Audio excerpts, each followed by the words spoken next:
এখানে আছে, ও আমার সাথে মনে হয় সফর সঙ্গী ছিল আমি যদি ভুল না বলি। কুমিল্লা থেকে আসার পথে দাউদকান্দির যে টোল, ওই টোলে আসার পরে আমরা কিছু বাদাম কিছু চাল ভাজা ক্রয় করলাম, 50 টাকা দিয়েছি, ও 5টা দিয়েছে। আমরা চলে আসছি, উনি ওই বাদাম বিক্রেতা বা চাউল ভাজা বিক্রেতা দৌড় দিয়েছে আমাদের পিছন দিয়ে, দৌড়ে এসে বললো যে স্যার আর কি নেবেন? তো আমি বললাম আর তো কিছু নেবো না, 50 টাকা দিয়েছি, 5টা জিনিস নিয়েছি 10 টাকা করে। বললো যে স্যার আপনি 70 টাকা দিয়েছেন, আরো 20 টাকা আমার কাছে আছে, আপনি কি কিছু নিবেন? এই মাইক এরম করছে কেন? একবার আজান দেয় একবার গান গায়। ভাইরা আমার, তো এখন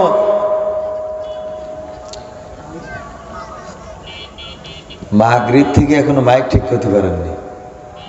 তো এখন আপনারা জানেন যে আমি মাইক নিয়ে কথা বলতে চাই না, ঠিক করে রাখবেন, আমি আসবো উঠবো অজ করবো, আমি ওই আমার সময় নেই অত, বোঝেননি?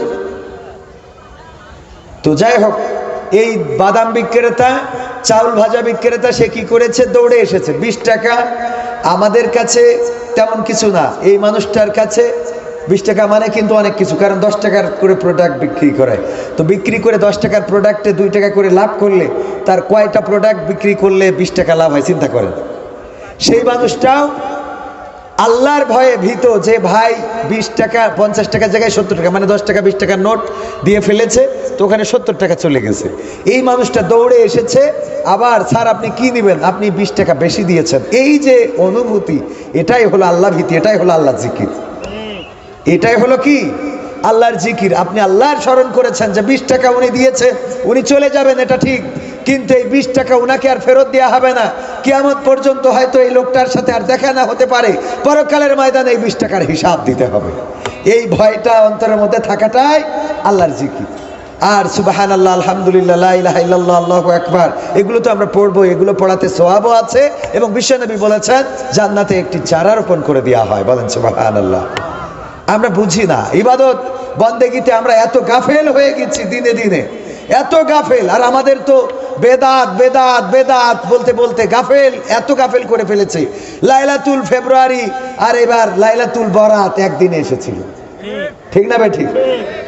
লাইলাতুল ভ্যালেন্টাইন্স ডে আর লাইলাতুল বরাত একই দিনে এসেছিল। লাইলাতুল বরাত এ নিয়ে অনেকের মাথা ব্যথা আছে, প্রশ্ন করে হুজুর এই দিনের নামাজ কি, নিয়ত কি, এই দিনে কিভাবে নামাজ পড়তে হয়, কিভাবে এই করতে হয় তাই করতে হয়। আপনি লাইলাতুল বরাত বলার দরকার নেই, লাইলাতুল নিসফি শাবান তো বলতে পারেন। হ্যাঁ, শাবানের মধ্যবর্তী সময়টার গুরুত্ব আছে না নাই? বিশ্বনবী সাল্লাল্লাহু আলাইহি সাল্লাম এদিনে রোজা রাখতেন। আল্লাহ রাসূল বলেছেন এদিনের সাথে আগের দিন অথবা এদিনের সাথে পরের দিন রোজা দুইটা পালন করো। তো এইটা নিয়ে হাদিস নাই, এইটা নিয়ে মাথা ব্যথা নাই, এটা করে কেন, এটা নিয়ে মাথা ব্যথা। কিন্তু লাইলাতুল ফেব্রুয়ারি পালন হয়ে গেল, গদখালিতে জ্যাম পড়ে গেল, ফুলের দোকানগুলো সাবার হয়ে গেল, ফুল বাগানগুলো ভরে গেল, কপতি দিয়ে গদখালি রঞ্জিত হয়ে গেল, হলুদ শাড়িতে মুখরিত হলো, লিপস্টিক মাখিয়ে আমাদের তরুণ তরুণীরা তারা তাদের ঠোঁটগুলো প্রদর্শন করালো। এগুলো নিয়ে ফতোয়া দেওয়ার মতো একজন ওলিয়া আলিয়া পাইলাম না, ঠিক না ভাই? ঠিক। এইগুলো নিয়ে ফতোয়া নাই, এইগুলো নিয়ে কোনোদিন মাথা ব্যথা নাই। ওর মাথা ব্যথা লাইলাতুল বরাতে কেন নামাজ পড়ে। আমি কই বেদাত হইলেও পড়বেন, কেন পড়বেন? কারণ যেই সমাজে লাইলাতুল ফেব্রুয়ারি আছে, সেই সমাজে লাইলাতুল ফেব্রুয়ারি না করে যারা লাইলাতুল বরাত করে, ইবাদতের দরকার নেই, আমলে সলেহ হিসেবে আল্লাহ কবুল করবেন। সব কিছু তো ইবাদত না, সব কিছুতে ইবাদত করার তো দরকার নেই, কিছু আমলে সলেহ তো করার দরকার আছে। কথা কয় না, আমলে সলেহটা বোঝেন কিনা? বাজারে গিয়েছেন, একজন দোকানদার 2টা পেঁপে নিয়ে বসে আছে। তো এই 2টা পেঁপে আপনি আপনার বাড়ি দরকারও না, আপনার স্ত্রী পছন্দও করে না, কিন্তু যেই লোকটা নিয়ে বসে আছে দেখলেন যে এই লোকটা মনে হচ্ছে যে একজন অসহায় মানুষ, হয়তো বাড়িতে একটা পেঁপে গাছে 2টা পেঁপে ধরেছে, সেই পেঁপে 2টা পেড়ে এনেছে, তার জরুরত কোনো কিছু আছে, হতে পারে তার স্ত্রীর হয়তো ওষুধ কিনতে হবে, হতে পারে তার নাতি হয়তো বলেছে দাদা যাচ্ছ বাজারে আমার জন্য মিষ্টি আনবা, তো পকেটে টাকা নাই, গাছ থেকে 2টা পেঁপে পেড়ে নিয়ে এসে বাজারে বসে আছে। আপনি হৃদয়ের চোখ দিয়ে দেখলেন, কি দিয়ে? হৃদয়ের চোখ দিয়ে 2টা পেঁপের মধ্যে হয়তো কোনো স্বপ্ন বোনা আছে, এরকম থাকে না ভাই? বাড়ির গাছে কয়টা পেয়ারা হয়েছে, এই পেয়ারাগুলো আলহামদুলিল্লাহ আলহামদুলিল্লাহ বলেন আলহামদুলিল্লাহ। এই মনিটরটা একটু বাড়ান, মনিটরটা একটু বাড়ান, মনিটরে তো আমি কিছু শুনি না, মনিটরটা একটু বাড়াই দেন। প্রধান মেহমান আমাদের আজকের শ্রদ্ধাভাজন আমার ওস্তাদজি শায়েখ আব্দুল হাই মোহাম্মদ সাইফুল্লাহ, উনি এসে গেছেন। আপনারা খুশি তো? আলহামদুলিল্লাহ। এই মাহফিলগুলো মানে এরকমই হবে, এশার নামাজের পরে বিশেষ বক্তা উঠে যাবে, বরং আরো তাড়াতাড়ি করা দরকার। মাগরিবের পরে বিশেষ বক্তা উঠবে আর এশার পরে প্রধান বক্তা উঠবে, 10টার মধ্যে মাহফিল শেষ। বাড়িতে আরামসে ঘুমাবেন বর্ষাতে, শীতের রাত, এখন তো শীত নাই, শীত চলে গেছে, যাই হোক ফ্যান দিয়েই ঘুমাবেন, এতে শান্তি পায়। বাড়ি বউ নেই, তোকে বউ নেই বলি তো দোয়া করার জন্য আইছি আমরা, আল্লাহ কবুল করুন, বলে না আমিন। তো এই আমাদের প্রধান মেহমান আজকের মাহফিলের মধ্যমণি আমার প্রিয় উস্তাদ, বাংলাদেশের জনপ্রিয় জননন্দিত আলেমে দ্বীন, প্রিয় শায়েখ আব্দুল হাই মোহাম্মদ সাইফুল্লাহ হাফিজাহুল্লাহ, উনি এসে গিয়েছেন। আমরা আল্লাহর শুকরিয়া আদায় করে বলছি আলহামদুলিল্লাহ। উনি যথাসময়ে স্টেজে চলে আসবেন। সুতরাং আমার প্রিয় ভাইদেরকে বলবো, অত্র এলাকাবাসীকে বলবো, হেলাই ফেলাই অবহেলায় দিন না কাটিয়ে এখানে এসে বসে যাওয়ার জন্যে। কারণ আজকের এই দিন আগামী বছর ঘুরে আমাদের জীবনে আসবে, তার কোনো নিশ্চয়তা আছে বলেন? তার কোনো নিশ্চয়তা নাই। সুতরাং যে সময়টুকু এখানে ব্যয় করবেন, ওই সময়টুকু আল্লাহ রাব্বুল আলামিন আপনার আমলে, নেক আমলের খাতায় তুলে নেবেন। হতে পারে এটা আল্লাহ রাব্বুল আলামিন আপনার নাজাতের ওসিলা করে দিতে পারেন, বলেন সুবহানাল্লাহ। ভাইরা আমার, তো যেই কথা বলছিলাম, আপনি অন্তরের চোখ দিয়ে দেখলেন যে এই পেঁপেটা যদি আমি কিনি, তাইলে হতে পারে তার স্ত্রীর হয়তো ওষুধের টাকা নাই, আসার সময় বলেছে এই পেঁপে দুইটা দেখো তো, বিক্রি করে যদি পারো আমার ওষুধ নিয়ে আসো। হয়তো নাতি বলেছে আমার জন্য একটু মিষ্টি নিয়ে আসো, হয়তো অন্য কেউ কিছু বলেছে, এরকম কিছু থাকতে পারে। এই হৃদয়ের চোখ দিয়ে দেখে আপনার প্রয়োজন নাই, তারপরে ওই পেঁপে দুইটা কিনলেন। আপনি যে কিনলেন এতে সওয়াব দিয়ে দিবেন কে? তো এইটা কিয়ামত পর্যন্ত হাদিসে খুঁজে পাবেন যে পেঁপে কিনলে সওয়াব আছে? কথা কয় না। হাদিসে আছে না কুরআনে আছে? তো আমলে সলেহ বলে তো কিছু কাজ আছে, কথা কয় না। আমলে সলেহ বলে তো কিছু কাজ আছে। তো লাইলাতুল বরাতে আপনি নির্দিষ্ট করে ওই দিন নামাজ পড়তেই হবে এমন কোনো কথা না। তো নির্দিষ্ট করে যদি ভ্যালেন্টাইন পালন করে তাদের থেকে ভালো অন্তত ওই দিন এসে নামাজ পড়ুক, কথা কয় না। অনেকেই আমার কথার বিরুদ্ধে গেলেও আমার কোনো আপত্তি নাই। কারণ কি? কারণ এই শায়েখগুলো শয়তানের পথে চলাকে তারা খারাপ মনে করে না। আমি আজ পর্যন্ত দেখি নাই ক্যারাম বোর্ডের আড্ডায়, তাসের আড্ডায়, সিনেমার আড্ডায়, চায়ের আড্ডায় বসে রয়েছে তাদেরকে নামাজের জন্য ডেকেছেন, এটা দেখি নাই। তবে এটা দেখেছি নামাজে যখন গিয়েছে তাদের হাত কপালে বাঁধতে হবে না পিছনে বাঁধতে হবে, না পুকি না নাবিতি, এইগুলো নিয়ে তর্ক করার শায়েখ আছে, ঠিক না বেঠে?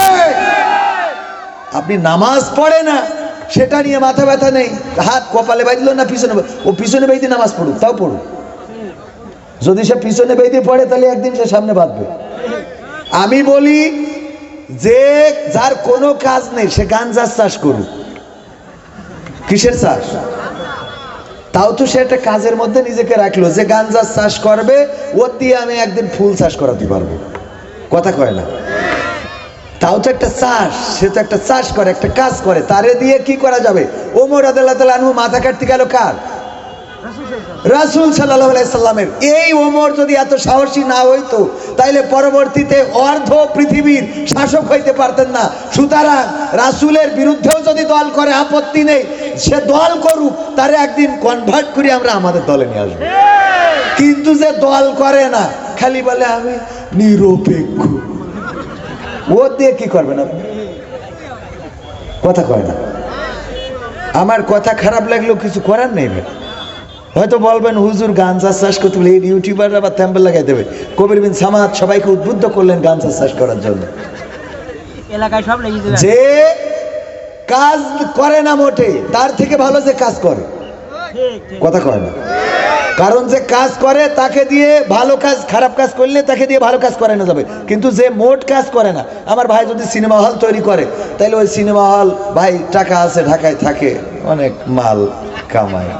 তো এখন উনি যদি একটা সিনেমা হল বানাই, কেনে বানাক, বানাতে দেন, পরে উনার কায়দা করে ওয়াজ করে একদিন বলবো যে এনে সিনেমা হলে ওই শাবনূর পূর্ণিমা এগুলো না দেখায় ওখানে আপনি আজহারির ওয়াজ মারি দেন, দুনিয়ারও কাজ হবে, আখেরাতেরও কাজ হবে।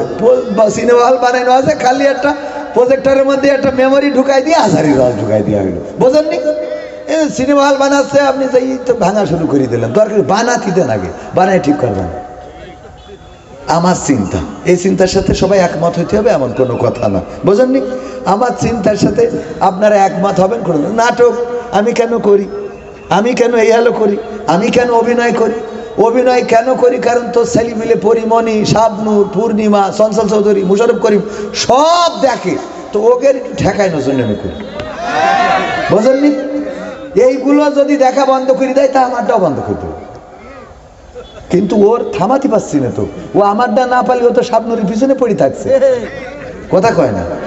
তো আমি যে 5টা মিনিট অন্তত ওর এই হালো বললে থামাই রাখলাম, আমি মনে করি এইটা আমার সফলতা, ঠিক না ভাই? ঠিক, অন্তত 5টা মিনিট হইলেও তো তার ব্রেক রাখলাম, খারাপ কাজ থেকে বিরত রাখলাম। আজকের এই মাহফিল, অনেকেই বলে মাহফিল দিয়ে লাভটা কি? লাভ হলো এই লোকগুলো এখন আপনারা বলেন যদি এই মাহফিলে না বসে থাকতেন, হয় চায়ের দোকানে থাকতেন, নাই বিড়ি টানতেন, নাই গাঞ্জা মারতেন, এরকম না? অনেকেই আছে না এখানে? কারা কারা হাত উঁচু করেন? আছে পাগল, এত ভালো মানুষ দুই একটা আছে। তো যাই হোক, তো আল্লাহ সেই কাজ থেকে অন্তত কিছু সময় হইলেও আল্লাহর কাছে রেখে দেস না? আমরা হুজুররা টাকা নিয়ে আইছি, আমাদের জন্য খাওয়া দাওয়ার ব্যবস্থা আছে, আমাদের পরকালে হয়তো বাটাম টানতে পারে, এটা ঠিক, কিন্তু আপনারা যে মুক্তি পাবেন, নিরাপত্তা আছে, এটা গ্যারান্টি, বুঝেননি? এটা কিন্তু গ্যারান্টি। ইমাম সাহেবের নামাজ পড়াতে গিয়ে হঠাৎ করে পেতে দিয়েছে, আস্তে করে ব্রেক মেরি ছেড়েছে, কেউ বুঝতে পারিনি, উনিও কাউকে কিছু বলিনি, নামাজ পড়ে এসলো। পিছনের মুসাল্লিদের নামাজ হবে না? হবে না? ইমাম সাহেব সবাই দায় ঘাড়ের পান নিয়ে নামাজ পড়া দিল, মুসাল্লিদের কিন্তু কোনো অসুবিধা, কারণ ও আস্তে করে ব্রেক করে ছাড়ার কারণে কেউ টের পায়নি। তো আর আমার তো বিশ্বাস যে এরকম হয় না তা না, কথা কয় না। আমি কোনোদিন কোনো ইমামের দেখলাম না যে যেই উজু করে আসছি, মানে ও মান সম্মানের হয়তো উজু করে না, আমার ধারণা আর কি। যদি আমার ধারণা ভুল হয় তাহলে অসুবিধা নেই, কিন্তু এটা হবে না, এটা আমি মনে করি না। আর আল্লাহর ভয়টা এমন হইতে হবে যে ইমাম সাহেব পেতে দিয়েছে, ও কিন্তু চলে আসতে হবে, ও চলে আসবে। কারণ কি? কারণ আল্লাহর ভয়, এতগুলো লোকের দায় কাঁধে কেন নেবে, ঠিক না? তো যাই হোক, যদি নাও আসে, মুসাল্লিদের নামাজ হবে না? হবে না? কবির বিন সামাদের আব্দুল্লাহ সাইফুল্লাহর উপরে যে এই বাটাম যা খাই খাক, আপনাদের কোনো অসুবিধা নেই, খুশি তো আপনারা? তাইলে আমরা আলোচনায় কি যাব? আপন আপন বলিস কারে, কেউ তো আপন হয় না। আপন আপন বলিস কারে, কেউ তো আপন হয় না। স্বার্থ ছাড়া এই ভুবনে আপন তো কেউ রয় না। স্বার্থ ছাড়া এই ভুবনে আপন তো কেউ রয় না। আপন আপন বলিস কারে, কেউ তো আপন হয় না। আপন আপন বলিস কারে, কেউ তো আপন হয় না। স্বার্থ ছাড়া এই ভুবনে আপন তো কেউ রয় না। স্বার্থ ছাড়া এই ভুবনে আপন তো কেউ রয় না। চোখ বুঝিয়া ভাবর মন, কে তোর আপনজন। ভালোবাসা পাওয়ার জন্য আছে কি কারণ?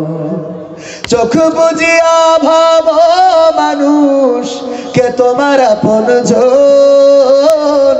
ভালোবাসা পাওয়ার জন্য আছে কি কারণ?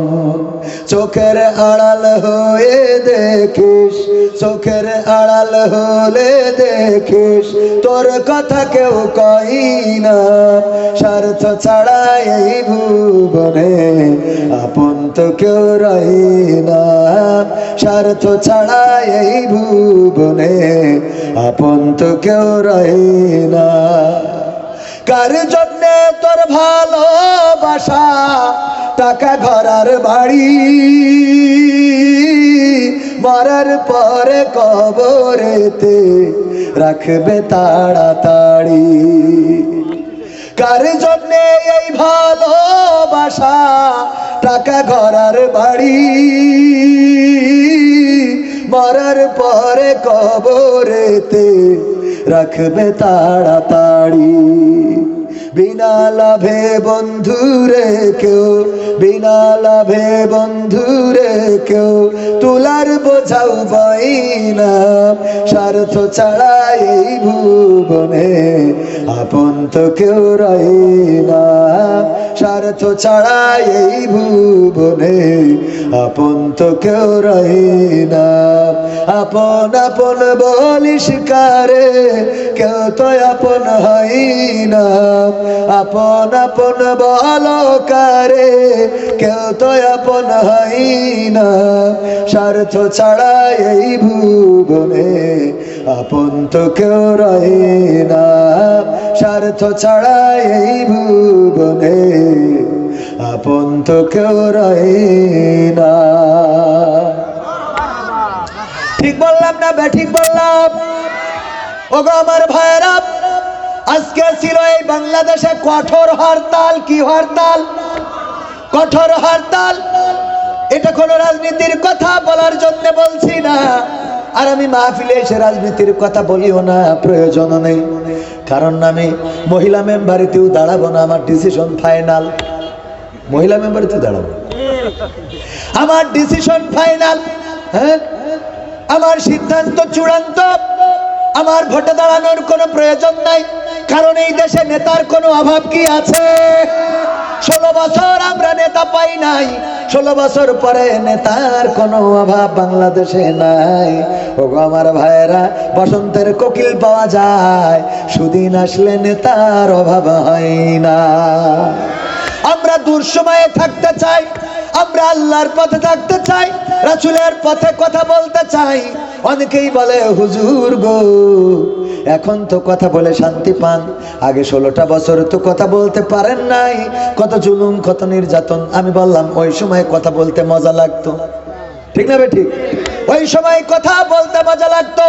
আর এখন তো অবস্থা এমন, জামাতে ইসলাম চিন্তা করে 5 তারিখে বিজয় হয়ে গেছে, আমাদের মাহফিলে যাওয়ার দরকার নাই। আর বিএনপি চিন্তা করে মাহফিলে যাবো কে জন্য, তো আওয়ামী লীগের বিরুদ্ধে কথা বলবে না। আর আওয়ামী লীগ চিন্তা করে এখন গেলি তো আমাদের কুপাকুপি আছে, সুতরাং আমরা যে কি করব, মাঝখানে মাহফিলে শ্রোতা কম না বেশি। আর আগে চিন্তা করতাম বিএনপিরা মনে করতো হুজুর যেটা আসবে আওয়ামী লীগের বিরুদ্ধে কথা বলবে, আমাদের ভাল লাগবে। আর আওয়ামী লীগ চিন্তা করতো যাই অন্তত হুজুরের কন্ট্রোল করার জন্য হলেও পাশে বসে থেকে একটু বলবো যে মুরব্বি। হ্যাঁ, এইটার জামাত ইসলাম সহ অন্যান্য ওলামায়ে কেরাম চিন্তা করতো আমাদের ইমানি দায়িত্ব যাওয়া। আর 5 তারিখের পরে মনে করছে এখন এসব কিছু আমরা না করলেও হবে, অনেক কিছু হয়ে গেছে, এখনো কিছুই হয়। যদি কিছু হতো তাইলে ওই যে কোথায় যেন কুমেটে না কোন জায়গায় ভার্সিটিতে আজকে কুপাকুপি হয়েছে, আমার ছাত্রদেরকে রক্তাক্ত করা হয়েছে, যেই দলের ব্যানারে রক্তাক্ত করেছে, আমরা সেই দলকে বলতে চাই দয়া করে আপনাদের ব্যানারে এমন কাজ হবে যাতে এটা প্রত্যাশা করি। কথা কয় না? কুমেটে মনে, হ্যাঁ কুয়েটে, কুয়েট বিশ্ববিদ্যালয়ে যে রক্তাক্ত হয়েছে, রক্তক্ষয়ী সংঘর্ষ, সাধারণ ছাত্রদের উপরে চড়াও হয়ে তাদেরকে রক্তে রঞ্জিত করা হয়েছে। এই মাহফিল থেকে প্রতিবাদ জানাচ্ছি, এই বাংলাদেশে বাক স্বাধীনতা, কথা বলার স্বাধীনতা এনেছে ছাত্র জনতা। সেই ছাত্রদের পরে যদি হামলা করা হয়, ছাত্র জনতা কেন বাংলাদেশের সচেতন কোন নাগরিক এটা মেনে নিবে না? আর যারা এই কাজগুলো করছে তারা কারা? ওরা কারা খুঁজে বের করা লাগবে। নাকি তারা মুখোশ পরিহিত, তারা বিভিন্ন দলের ব্যানারে অন্যায় অপরাধ করতে চায়? ওগো আমার ভাইয়েরা, এই দেশে এখন অন্যায় এতটাই বেড়ে গেছে। গত 16 বছর, এই 16 বছরের মধ্যে আমি তো 2019 থেকে মাঠে ময়দানে, করোনার পর থেকে বলা যায় 20-21 থেকে মাঠে ময়দানে, কোনোদিন আমার গাড়িতে আক্রমণ হয় নাই, কোনোদিন আমার গাড়ি ভাঙচুর হয় নাই।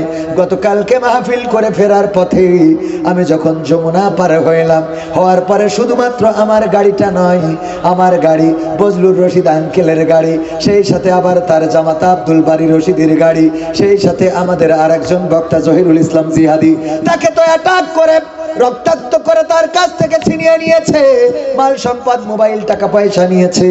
আমার গাড়িতে হঠাৎ করে কি যেন ব্লাস্ট হলো, মনে হলো আমার টায়ার বাস্ট হয়েছে কিনা, দাঁড়াতে যেয়ে আবার দাঁড়ালাম না। চিন্তা করলাম টায়ার বাস্ট হইলে তো গাড়ি অন্তত খারাপ ভাবে চলতো। সামনে গেলাম, আরো সামনে এগিয়ে গেলাম, আমার ক্যামেরাম্যানকে বললাম কি হলো, এমন ঝাঁকুনি দিয়ে কি বাস্ট হলো? গ্লাস খুলে দেখে আমার গাড়িতে ইট মেরেছে। ওগো আমার ভাইয়েরা, চিন্তায় বেড়ে গেছে, চুরি বেড়ে গেছে, ডাকাতি বেড়ে গেছে। গতকাল চৌগাছায় একজনের বাড়ি গোয়ালের তালা ভেঙে 5টা গরু চুরি করে নিয়ে গিয়েছে। এই কাজগুলো চলছে। আমার গাড়িটা নষ্ট বলতে খারাপ হয় নাই, কিন্তু কিছু কাজ বাড়িয়ে দিয়েছে। ওদের চিন্তা হলো দূর থেকে ঢিল ছুঁড়ে মারে, গ্লাসে লাগে, মানুষের মাথায় লাগে, কপাল ফাটে, কপাল কাটে। অনেক সময় গাড়িতে এমন জায়গায় লাগে ইঞ্জিন বিকল হয়ে যেতে পারে। আর যদি বিকল হয়ে যায়, সামনে দাঁড়িয়ে যায়, ওই ডাকাতগুলো আসবে, চিন্তাই করবে। গত 16 বছর এমন কোন আক্রমণের শিকার আমি হই নাই, এখনো হইলাম। তার কারণটা কি? তার কারণ আমাদের বুঝা শেষ। এই দেশে এমন চক্রান্ত চলছে, মানুষেরা যেন বলে আগেই তো ভালো ছিলাম। কথা বোঝেননি? উদাহরণ দিলে বুঝবেন। আল্লামা সাইদি, দেলাওয়ার হুসাইন সাইদি রাহিমাহুল্লাহ, উনি বললেন, একবার এক কাফন বিক্রেতা মৃত্যুর সময় সন্তানদেরকে ডেকে বললেন, ওগো আমার সন্তানেরা শোনো, আমি মারা যাওয়ার পরে তোমরা যেটা করবা, আমারে সবাই কাফন চোর বলে, আমারে কাফন চোরা বলে, তোমরা এমন কিছু করবা যাতে মানুষ আমারে অন্তত ভালো বলে। সন্তানরা চিন্তা করলো, আব্বা যেহেতু মারা গেছে, আমরা আর কাফন চুরি করব না, আমরা আর চিন্তায় চাঁদাবাজি করব না, আমরা এমন কিছু করব যাতে আব্বারে ভালো বলে। এই জন্য সব কিছু ছেড়ে ছুড়ে দিয়ে মসজিদে ঢুকে গেল। নামাজ পড়ে 5 ওয়াক্ত।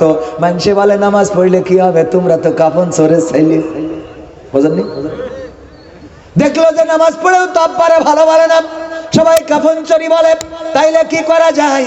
প্রতিটা নামাজের ওয়াক্তে আবার তাবারকের ব্যবস্থা করলো। যারা নামাজে আসে তাদের জন্য জিলাপি, তাদের জন্য খিচুড়ি, তাদের জন্য ছোট বাচ্চাদের জন্য চকলেট, বিস্কিট, এইভাবে দেওয়া শুরু করলো। আপেল, আঙুর, বেদানা, এইগুলো যখন দেয়, নিয়ে বাড়িতে যায়, কয়েক কারা আজকে মসজিদে তাবারক দিয়েছে, কয়েক কাফন চোরের ছেলেরা দিয়েছে। তাহলে কি আব্বারে ভালো কইলো? বেকায়দা অবস্থা, আব্বারে তো ভালো বলে না। তাইলে কি করা যায়? এই গ্রামে যত অসহায় আছে, দুস্থ আছে, যাদের কাপড় নাই, পোশাক নাই, ঘর নাই, বাড়ি নাই, এইগুলো আমরা করে দিই। ওরা মিলেমিশে ভাইয়েরা সবাই সিদ্ধান্ত নিয়ে, যার বাড়ি নাই বাড়ি করে দিলে, যার টাকা নাই টাকা দিলে, যার জামা নাই জামা দিলে, যার কম্বল নাই কম্বল দিলে। এইগুলো যখন দেয়, কয় তোমার তো দালান ঘর ছিল না, কে করে দিয়েছে? কয় ওই যে কাফন চোরের ছেলেরা করে দেয়। তাও আব্বারে কি করে? খারাপ বলে। ভাইয়েরা মিটিং করলো, ওগো আমার ভাইয়েরা, এরপরেও তো আব্বারে ভালো বলে না, তাইলে কি করা যায়? বললো, আমরা তাইলে আবার কাফন চুরিতে ফিরে যাই, দেখি। ভালো কাজে তো আব্বারে ভালো বললো না কেউ। কাফন চুরিতে ফিরে গেল। মানুষে কয় ওর বাপও ছিল কাফন চোর, এরাও হইস কাফন চোর, তাও তো ভালো কয়। এইবার সিদ্ধান্ত নিল, ভাই আমরা শুধু কাফন চুরি করব না, আমরা যে গোরস্থান থেকে কাফনটা চুরি করব, ওই গোরস্থানের লাশটা উঠাবো, তারপরে পাশার মধ্যে একটা বাঁশ ঢুকাবো, আর ওই যে জিকরগাছা উপজেলার মোড়ে টানায় রাখবো, ওই যে মূর্তি আছে ওখানে টানায় রাখবো। সিদ্ধান্ত মোতাবেক কাজ। ভাইয়েরা মিলে কাফন চুরি করে, আর কাফন চুরি করার সাথে আবার লাশটা উঠায়, বাঁশ একটা ভরে, আর উপজেলার বটতলায় ওই যে মূর্তি আছে ভাস্কর্য, ওইটার সাথে বাইরে টানায় রেখে দেয়। এইটা দেখার পরে লোকেরা বলল, এদের থেকে তো এদের বাপ ভালো ছিল, এদের থেকে তো ওদের বাপ ভালো ছিল। কথা কি বোঝা গেছে? এই জন্য কবির বিন আমাদের গাড়িতে হামলা, আব্দুল বারী রশিদের গাড়িতে হামলা, বজলুর রশিদ শ্রদ্ধাভাজন মুরব্বী আমাদের রাহবার, উনার গাড়িতেও হামলা। এই হামলাগুলো ইতিপূর্বে হয় নাই, এখন এই হামলাগুলো করে বুঝাইতে চাই আমরা যেন বলি, এর থেকে তো ওদের বাপ ভালো ছিল। বুঝলেন? এর থেকে তো আগে ভালো ছিলাম। ওগো আমার ভাইয়েরা, এই আগে ভালো ছিলাম এই কথা বলানোর জন্য যে ষড়যন্ত্র হচ্ছে, এই ষড়যন্ত্র রুখে দেওয়ার দরকার আছে না নাই? এই ষড়যন্ত্র যদি রুখতে হয়, এখনো প্রশাসনে কিন্তু স্বৈরাচারদের লোক রয়েছে, ফ্যাসিস্টদের লোক রয়েছে, বাছাই করতে হবে। তাদেরকে বাছাই করা ছাড়া তারা দাঁড়িয়ে দাঁড়িয়ে দেখে কিন্তু কোনো প্রতিবাদ করে না। তারা চায় এমন কিছু ঘটুক, এই জাতীয় প্রশাসনের লোক যারা আছে, আমাদের টাকায় তাদের বউয়ের লিপস্টিক, আমাদের টাকায় তাদের বউয়ের ব্লাউজ সায়া শাড়ি, আমাদের ট্যাক্সের ভ্যাটের টাকায় তাদের মায়ের ঔষধের টাকা, আমাদের ট্যাক্সের ভ্যাটের টাকায় তাদের পিতার পরনের কাপড়, সব আমাদের টাকায়। আর আমাদের জনগণদের যদি নিরাপত্তা দিতে ব্যর্থ হয়, তাইলে এই পুলিশ রাখার কি কোনো দরকার আছে? ষড়যন্ত্র থেমে নাই।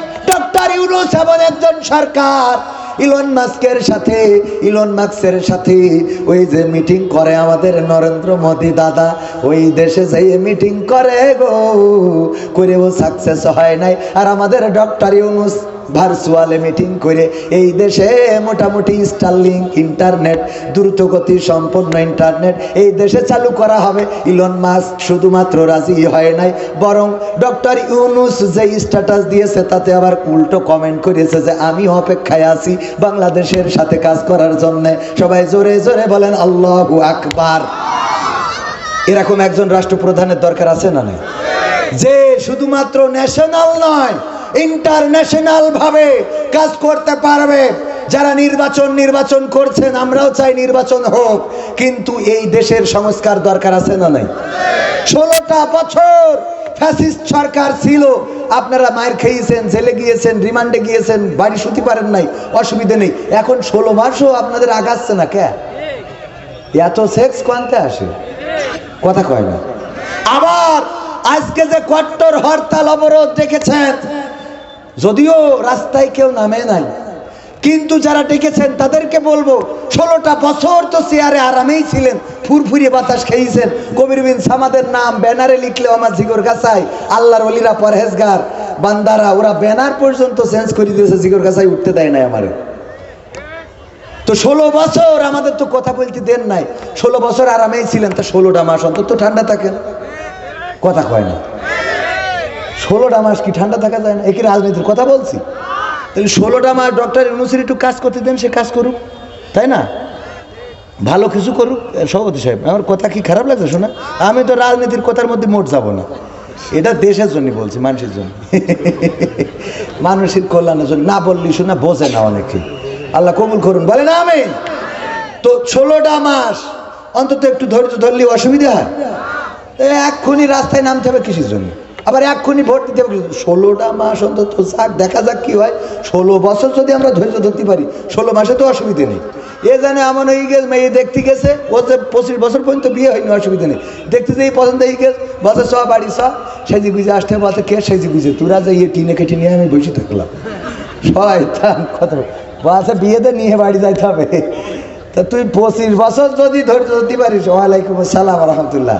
আমাদের বিশেষ অতিথি জনাব মোহাম্মদ আশফাকুজ্জামান খান রনি সাহেব প্রধান অতিথি আমাদের মাহফিলে এসেছেন। লিল্লাহি তাকবীর, লিল্লাহি তাকবীর।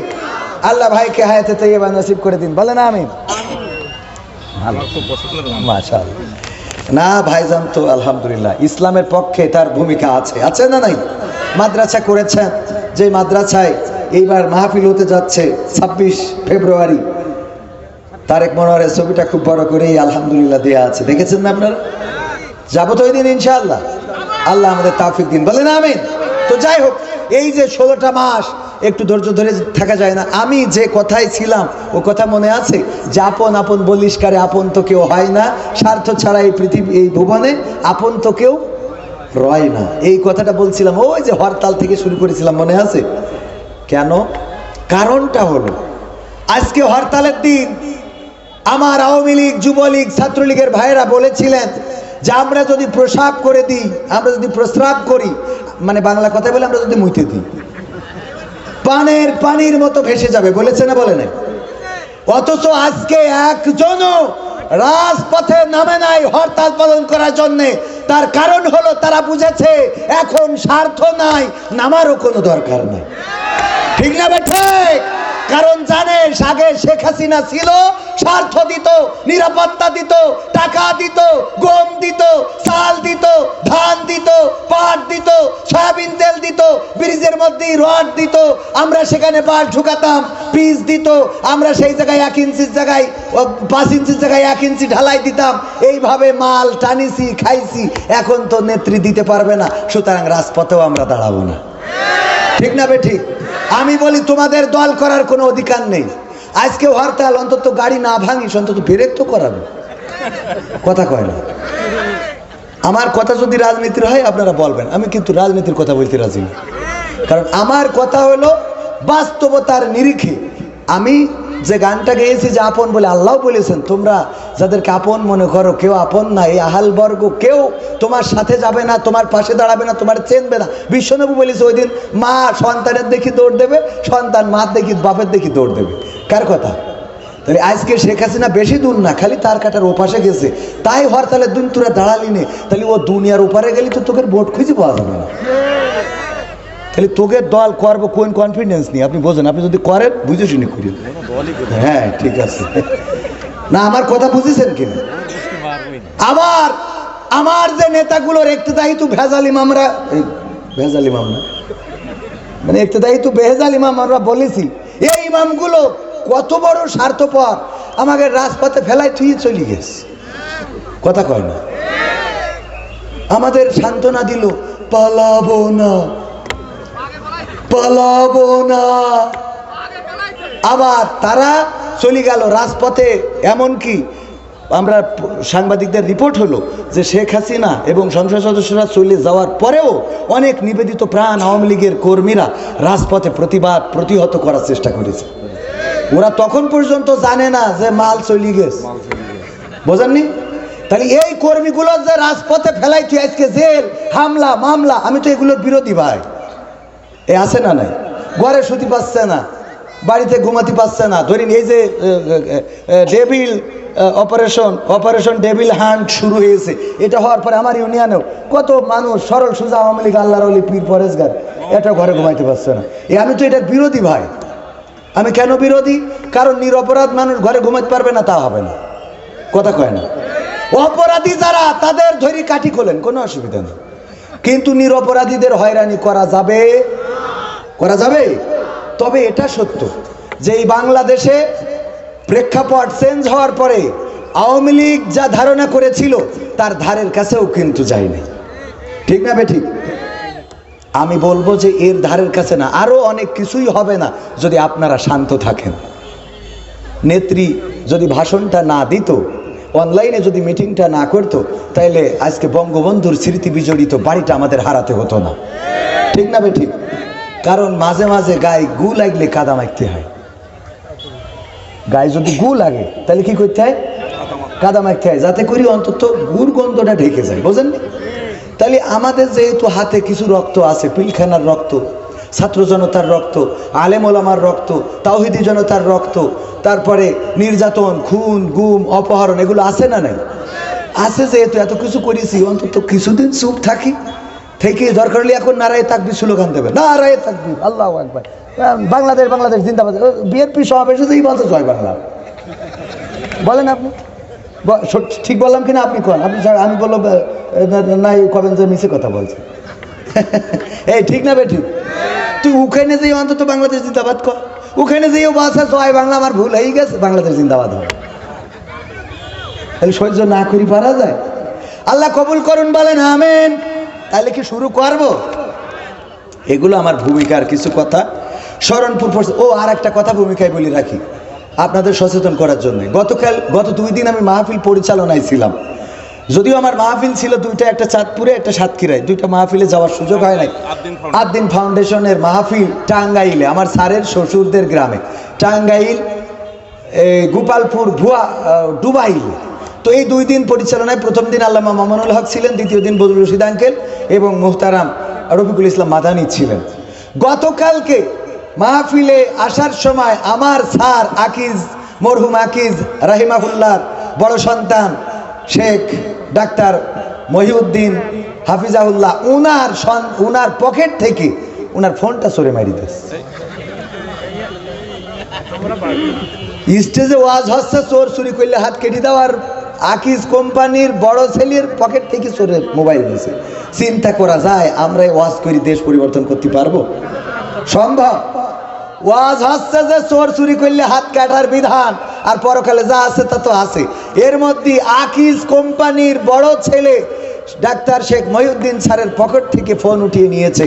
এমনকি ওই মাহফিলের আয়োজনে ছিলেন আদ্দিন ফাউন্ডেশন, এত বড় একটা মাহফিল আয়োজন করলেন, মানুষ এত অকৃতজ্ঞ, এত বড় নেমো খারাপ যে ওখান থেকে পকেট থেকে মোবাইলটা চুরি করে নিয়েছে। আবার আকিজের মেজে ছেলে জনাব ডাক্তার শেখ মহিউদ্দিন রাহিমাহুল্লাহ, উনি ইন্তেকাল করেছেন। উনার জানাজায় আমি দাঁড়ানো, আমার পাশে স্যার দাঁড়ানো, তার পাশে আমি রামজা দাঁড়ানো, আমার পকেট থেকে আল্লাহর ওলি জানাজায় এসে ফোন নিয়ে গেছে। কোন জামানায় আমরা আসলাম? এইগুলো কি ওয়াজ দিয়ে ভালো করা যাবে? ওয়াজ দিয়ে ভালো করা যাবে? এইগুলো ভালো করার জন্য কি লাগবে? আল্লাহর কোরআনের আইন। এই কোরআনের আইন, চোর যদি চুরি করে হাত কেটে দাও ঘেসাং করে, দেখবেন যে 2-5টার কাটার পরে চোর চুরি করা তো দূরের কথা, ও মোটামুটি মানে অন্য যাই করি ভিক্ষে করি খালু, অন্তত চুরি করবে না। ঠিক না বে ঠিক? এই জন্য কোরআনের আইনের দরকার আছে না নাই? রাজপথে দেখেছি মোটর সাইকেলে যাচ্ছে, বাইকে জোরে চালানোকে কেন্দ্র করে অথবা মানে খারাপভাবে চালানোকে কেন্দ্র করে রিক্সার সাথে ধাক্কা লেগেছে বা কোনো কিছু ঘটেছে, এটাতে বাধা দেওয়ার কারণে এই কিশোর গ্যাংয়ের সদস্যরা ওই দারামদা না কি দা কয়, আমি তো সব দা চিনিও না, এই দিয়ে কুপাকুপি শুরু করেছে। স্ত্রীকে ঢাল হিসাবে ব্যবহার করলো, সামনে স্ত্রীকে দিয়ে স্বামী আত্মরক্ষা করেছে। আবার নারীরাও দেখেন যে স্বামীকে পিছনে রেখে সামনে বুক পেতে দিয়েছে, মারো আমাকে মারো, আমার স্বামীকে না, অথচ স্ত্রীর সাথে খারাপ ব্যবহার করে মানুষ আছে না নাই? যে স্ত্রী যখন কোপ দিচ্ছে সজোরে, স্ত্রী স্বামীকে পিছনে রেখে সামনে, যে আমি মারা যাই কিন্তু স্বামী নিরাপদে থাক। তবে সব স্ত্রী এত আল্লাহর ওলি না, 2-1টা আছে আবার চিন্তা করে যে আমি যেহেতু ওর সাথে দৌড় দেবো, তাই এর কি করি লাইন নিয়ে শেষ করা যায়, দুনিয়া থেকে ওর তেজ মারি থুয়ে তারপর হাঁটা দেয়। ঠিক না বে ঠিক? আছে না এরকম? আলহামদুলিল্লাহ, আপনি তো বেঁচে গেছেন, যাক শুক্রিয়া। এরকম আছে না নাই? ভাইরা আমার, আমি ধন্যবাদ জ্ঞাপন করছি ওই এলাকার জনগণের, যারা এই দুইজনকে ধরে গণধুলাই দিয়েছে। শুধু গণধুলাই নাই, কার্যকারী বিচার দরকার। আমাদের মাথায় রাখতে হবে, অন্যায় যেখানে প্রতিবাদ সেখানে। আইন হাতে তুলে নিতে নিষেধ করব, কিন্তু দেয়ালে যদি পিঠ থেকে যায় তাইলে আইন হাতে নেওয়া ছাড়া রাস্তা নেই। মনে থাকবে আপনাদের? পুলিশকে ফোন দিচ্ছেন, পুলিশ আসছে না, কারণ ওরাও চায় যে যেন বলে আগেই তো ভালো ছিল, বোঝেননি তো? তখন আপনি আইনের ভরসায় বসে থাকবেন, তাহলে তো হায়াত শেষ। কথা কয় না? এই জন্য তখন আইন হাতের মধ্যে বাকারি দরকার আছে না নাই? মনে থাকবে ইনশাআল্লাহ। শরণপুর পশ্চিমপাড়া 1 নম্বর জামে মসজিদ ও এলাকাবাসীর উদ্যোগে ৭ম বার্ষিক ঐতিহাসিক তাফসীরুল কোরআন মাহফিলের শ্রদ্ধাভাজন সভাপতি জনাব মোহাম্মদ আবু বকর সিদ্দিক হাফিজাহুল্লাহ, বিশিষ্ট ব্যবসায়ী ও সমাজসেবক এবং উপদেষ্টা অত্র মসজিদ, উনি ঢাকাতেই থাকেন এবং আলহামদুলিল্লাহ আল্লাহ রাব্বুল আলামিন ওনাকে সামাজিক সম্মান দান করেছেন। আল্লাহ যেন এই সম্মানকে আরো বাড়িয়ে দেন, বলেন আমিন। এছাড়া আজকে উপস্থিত আছেন প্রধান অতিথি জনাব